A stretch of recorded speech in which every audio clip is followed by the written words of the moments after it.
Hello student, myself Neeraj Singh and welcome in Scientia Physica channel. तो जैसे कि student मैं आप लोगों को 11th क्लास की केमिस्ट्री पढ़ा रहा हूँ। जो चैप्टर है दैट इज एटॉमिक स्ट्रक्चर। तो आज मैं स्टूडेंट में श्रोडिंगर वेव इक्वेशन का सेकंड पार्ट पढ़ा रहा हूँ। फर्स्ट पार्ट में इससे पहले बिफोर वाले जो लेक्चर में आपको बता चुका हूँ। तो सेकंड पार्ट में आज जो है स्टूडेंट को मैं characteristics of Schrodinger wave equation part 2 पढ़ा रहा हूँ। तो जैसे कि स्टूडेंट मैं आपको बताया कि श्रोडिंगर वेव इक्वेशन ही एक ऐसा है जिससे इलेक्ट्रॉन्स के एटम कहते हैं, यानी कि उनके ऑर्बिट, उनके सबशेल और उनके ऑर्बिटल के में इलेक्ट्रॉन की सारी पोजीशन, जो भी इंफॉर्मेशन, इससे श्रोडिंगर वेव इक्वेशन हमको आराम से मिल जाती है बहुत इजीली तरीके से। तो एक्चुअली स्टूडेंट ये देखिए श्रोडिंगर वेव इक्वेशन आपको देख रहे हैं यहाँ पे, ये साई वेव फंक्शन है, ये एक्स वाई जेड एक्सिस में है और ये 8/m stand for the mass of the electron. It is a capital E, it is called total energy of an electron and capital you stand for the potential energy of an electron. And here is a h square, it is a Planck's constant, got it student, and here is a psi, so it is a Schrodinger wave equation. तो ये student जो हमारी Schrodinger wave equation है, ये actually second order differential equation है। ध्यान रखिएगा, क्या बोला मैंने, सेकंड वेव, क्योंकि आप जानते हैं कि मैक्सिमम इसमें जो है जो पावर है वो क्या 2 है, 2 पावर होता है, तो यानी ऑर्डर इसका सेकंड ऑर्डर है। तो it is a second order differential equation है स्टूडेंट। और अगर स्टूडेंट इस जो श्रोडिंगर में वेव इक्वेशन में अगर हमको आपको पोटेंशियल एनर्जी और टोटल एनर्जी की अगर इंफॉर्मेशन आपको अच्छी तरह से, मतलब आपको पोटेंशियल एनर्जी और आपकी टोटल एनर्जी आपको वैल्यू पता हो किसी इलेक्ट्रॉन की, तो आप आराम से उसके वेव फंक्शन कैलकुलेट कर सकते हैं। वेव फंक्शन यानी कि amplitude of the electron wave, यानी क्योंकि इलेक्ट्रॉन ऑर्बिटल में वेवी फॉर्म में मूव करता है, तो क्योंकि अंडरस्टूड वेव पर क्रेस्ट और ट्रॉ बनेंगे, तो मिड पॉइंट से जो है इलेक्ट्रॉन के वेव का वन साइडेड जो मैक्सिमम डिस्टेंस होता है दैट इज कॉल्ड एम्पलीट्यूड। तो हमको वेव फंक्शन जो हमको मिलता है, जो wave function, it is a wave function जिसे बोलते हैं, ये एक्चुअली में इलेक्ट्रॉन जो वेव होती है उसका एम्पलीट्यूड है। ये क्या चीज है, एम्पलीट्यूड। तो अगर इसे जो साई, इसे साई बोला जाता है, तो साई की वैल्यू फाइनाइट और कंटिन्यूस और सिंगल वैल्यू अगर है तो इनफाइनाइट डिस्टेंस में अंडरस्टूड है। अगर साई की वैल्यू इनफाइनाइट डिस्टेंस है तो यानी कि साई की वैल्यू हमारे क्या हो जाएगी, 0 के बराबर। और अगर साई की वैल्यू यानी वेव फंक्शन अगर 0 हुआ तो इलेक्ट्रॉन के मिलने के चांसेस बिल्कुल नहीं होंगे, यानी इलेक्ट्रॉन इज नॉट अवेलेबल। तो हमें probability of finding of electron नो पहले से लिखा, यानी कि इलेक्ट्रॉन की प्रोबेबिलिटी, इलेक्ट्रॉन के होने के चांसेस बिल्कुल नहीं होते। तो यानी साई की वैल्यू अगर 0 है तो प्रोबेबिलिटी ऑफ इलेक्ट्रॉन इज 0, ये 0 हो जाएगी।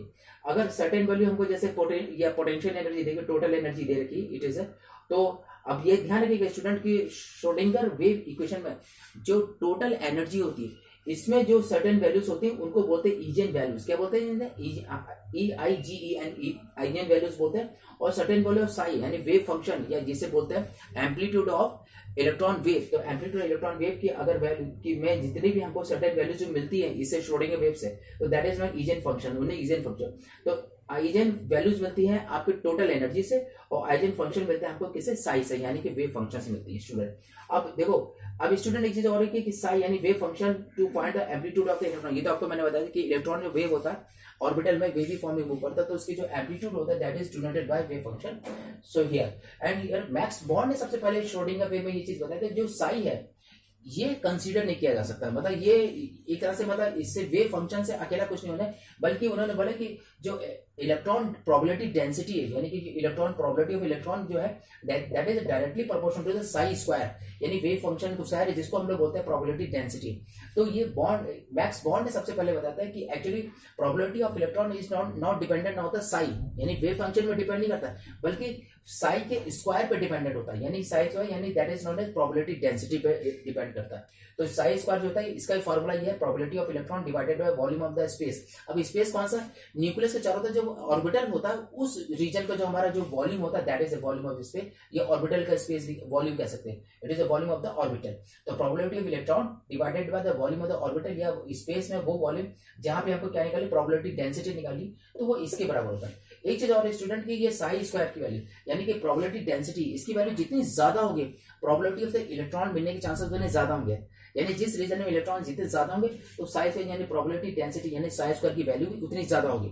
और साई स्क्वायर की वैल्यू अगर बहुत ज्यादा है तो ये ध्यान रखिएगा स्टूडेंट की 1 के बराबर होती है, मैक्सिमम वैल्यू है, यानी psi square that is a probability density.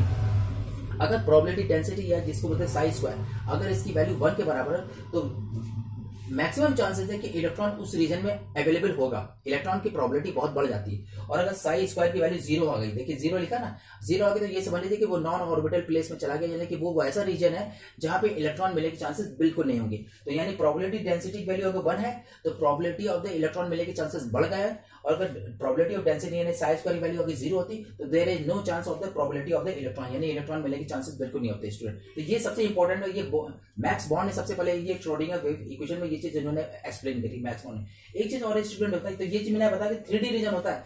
कभी भी आप ये मत सोचिएगा कि कोई न्यूक्लियस है तो उसके चारों तरफ एक सर्कुलर फॉर्म में ऑर्बिटल होता है। नो, ये न्यूक्लियस है तो उसके 3D पूरे स्फेरिकल जो एक रीजन होता है, वो रीजन हमारा जो है दैट इज वो जो होता है उसी को हम लोग ऑर्बिटल बोलते हैं, ध्यान रखिएगा। तो किसी न्यूक्लियस में 3D यानी कि स्फेरिकल जो पूरा एक रीजन होता है जहां पे प्रोबेबिलिटी ऑफ इलेक्ट्रॉन मिलने के चांसेस ज्यादा होते हैं, जहां पे साई स्क्वायर की वैल्यू 1 के बराबर होती है, तो वो जो रीजन होता है that region is known as orbital, या उसका दूसरा नाम है सब शेल। क्या बोला मैंने? सब शेल या ऑर्बिटल बोलते हैं। तो ऑर्बिटल में प्रोबेबिलिटी ऑफ इलेक्ट्रॉन मिलने के चांसेस उतने ज्यादा होते हैं। ये सबसे इंपॉर्टेंट पॉइंट है। दूसरा है कि सोल्यूशन, जो आपको जो श्रोडिंगर वेव इक्वेशन है, सोल्यूशन अगर इक्वेशन में हमें फाइनाइट कंटिन्यूअस और सिंगल वैल्यू अगर मिलती है, यही साई स्क्वायर जो हमें बताती है, देखिए साई की लिखी हुई सर, तो ये मिलती है। तो वेव फंक्शन, जिससे हमने बोलते वेव फंक्शन यानी that is amplitude of the electron waves, उसको बोलते हैं वेव फंक्शन। तो और साथ में हमको श्रोडिंगर वेव इक्वेशन से एक चीज और मिली, हमको सारे क्वांटम नंबर, 3 क्वांटम नंबर हमको मिले। कौन कौन से? प्रिंसिपल क्वांटम नंबर एंड आपके azimuthal quantum number and magnetic quantum number. ये तीनों जो हमको जो है विड्रॉल हमको इसी इनसे श्रोडिंगर वेव इक्वेशन से हमको ये 3 क्वांटम नंबर मिले। तो ये चीज ध्यान रखिए इक्वेशन है। श्रोडिंगर वेव इक्वेशन एक सबसे बड़ी चीज ये बताती है कि इट इज इसने डिफाइन करा प्रोबेबिलिटी डेंसिटी, और प्रोबेबिलिटी डेंसिटी वैल्यू 1 के बराबर होती है, यानी सबसे ज्यादा होगी, तो प्रोबेबिलिटी ऑफ द इलेक्ट्रॉन मिलने के चांसेस उतने ज्यादा होंगे। और वो कहां पे होंगे? वो होंगे ऑर्बिटल में। तो ऑर्बिटल 3D, ध्यान रखें कि मैंने यहाँ पे एक वर्ड लिखा 3D। तो किसी न्यूक्लियस से चारों तरफ 3D स्फेरिकल एक ऐसा रीजन होता है जहां पे इलेक्ट्रॉन के मिलने के चांसेस प्रोबेबिलिटी बहुत बढ़ जाती है। तो वहां पे साई स्क्वायर की वैल्यू जो है 1 के बराबर होती है, और वही रीजन हमारे क्या ऑर्बिटल और सब शेल कहलाता है। ये चीज ध्यान रखें। और बाकी जो हमने ये बताया प्रिंसिपल, ये क्वांटम नंबर जितने हैं वो भी हमको श्रोडिंगर वेव इक्वेशन से मिलते हैं। तो श्रोडिंगर वेव इक्वेशन ही सबसे पहला एक ऐसा था जिसने लगभग जो हमारे जो इलेक्ट्रॉन के स्ट्रक्चर की, वो आपके एटम की जो स्ट्रक्चर के बारे में जो डिफाइन किया, वो बहुत अच्छे ढंग से श्रोडिंगर वेव इक्वेशन से हम लोग क्लियर। तो आज मैंने आपको कैरेक्टरिस्टिक्स ऑफ द, ये आपको मैंने श्रोडिंगर वेव इक्वेशन पढ़ाई। तो इस कैरेक्टरिस्टिक यानी कि श्रोडिंगर वेव इक्वेशन की क्या क्या क्वालिटीज है, क्या क्या प्लस पॉइंट है, वो सब मैंने आपको यहाँ पे एक्सप्लेन कर दिया। आई थिंक स्टूडेंट आपको मेरा ये लेक्चर अच्छा लगा होगा, और इसके नोट जरूर बना लीजिएगा, ये बहुत इंपॉर्टेंट, क्योंकि डेरिवेशन ये मैंने पार्ट 2 आज मैंने पढ़ाया आपको स्टूडेंट, पार्ट 2। पार्ट 1 मैंने इसे बिफोर वाले मैंने डेरिवेशन पढ़ाया था श्रोडिंगर वेव इक्वेशन, आज मैं इसके कैरेक्टरिस्टिक मैंने श्रोडिंगर वेव इक्वेशन पढ़ाया, तो ये चीज पार्ट 2 है। तो ये दोनों मिला के आप लोग नोट्स बना लीजिएगा, और अगर आपको अच्छा लगे तो इसको लाइक कर लीजिए, subscribe, bell icon for notification दबा दीजिएगा स्टूडेंट, और मेरा लिंक दूसरे स्टूडेंट को भी भेज दीजिएगा। और स्टूडेंट आप लोग मेरे चैनल में जो प्लेलिस्ट है उसको आप लोग अच्छी तरह से देख लीजिएगा, और प्लेलिस्ट के हिसाब से मैंने बढ़िया था 11 12 की फिजिक्स केमिस्ट्री बहुत सिस्टमेटिक ढंग से मैंने आपको लेक्चर दिया, उसी हिसाब से आप लोग नोट्स बना लीजिए। ठीक है, ओके, बाय बाय।